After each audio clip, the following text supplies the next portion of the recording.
केंद्र सरकार के प्रस्तावित फॉरेन कंट्रीब्यूशन रेगुलेशन बिल 2026 को लेकर के संसद में बड़ा राजनीतिक विवाद चल रहा है। लेकिन सवाल ये है कि आखिर इस बिल में ऐसा क्या है जिसको लेकर विपक्ष और कई संगठन इसका विरोध कर रहे हैं।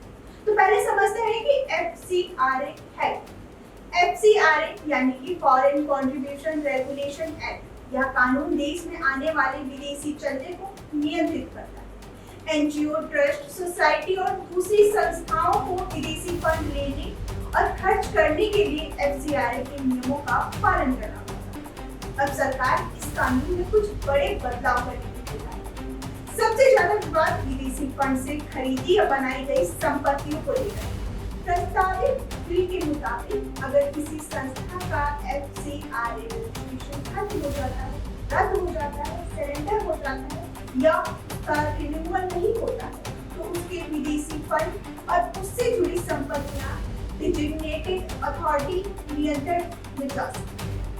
शुरुआत में अथॉरिटी इन संपत्तियों का प्रबंधन कर सकती है और अगर संस्था तय समय में दोबारा FCRA रजिस्ट्रेशन हासिल नहीं कर पाती है तो इन संपत्तियों को सरकार को ट्रांसफर करने का रास्ता खुल सकता है। यही बात विपक्ष को सबसे ज्यादा परेशान करती है।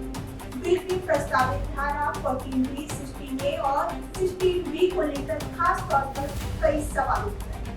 विपक्ष का कहना है कि इसका असर सिर्फ भविष्य में खत्म होने वाले रजिस्ट्रेशन पर नहीं बल्कि कुछ ऐसी संपत्तियों पर भी पड़ सकता है जो पुराने FCRA नियमों के तहत बनी। यानी सवाल यह है कि अगर कोई संस्था अब विदेशी फंड नहीं ले रही है और अपने घरेलू फंड से काम कर रही है तो क्या उसकी पुरानी संपत्ति भी नए कानून के दायरे में आ सकती है?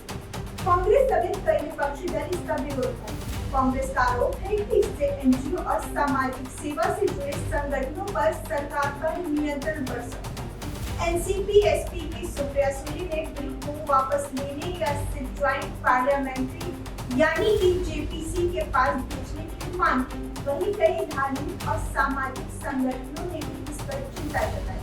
खासकर कुछ ईसाई संगठन और चर्च से जुड़े समूहों का कहना है कि विदेशी फंड से चलने वाली संस्थाओं और उनकी संपत्तियों पर सरकार का ज्यादा नियंत्रण हो सकता है।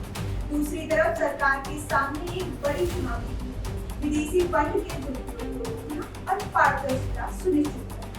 अब आंकड़ों को समझिए। 15 जुलाई 2026 तक 14,449 FCRA रजिस्ट्रेशन सक्रिय थे, जबकि 22,498 रजिस्ट्रेशन रद्द हो चुके और 15,212 की अवधि समाप्त हो चुकी है।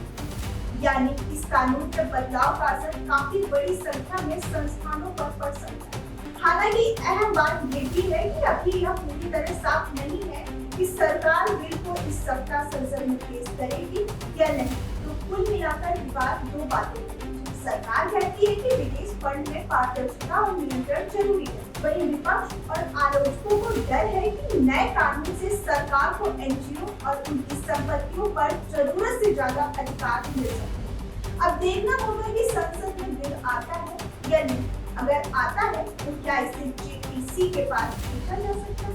आपको क्या लगता है, विदेशी फंड वाली संपत्ति पर सरकार का नियंत्रण जरूरी है या इससे एनजीओ की स्वतंत्रता प्रभावित होगी? हमें कमेंट बॉक्स में जरूर बताएं।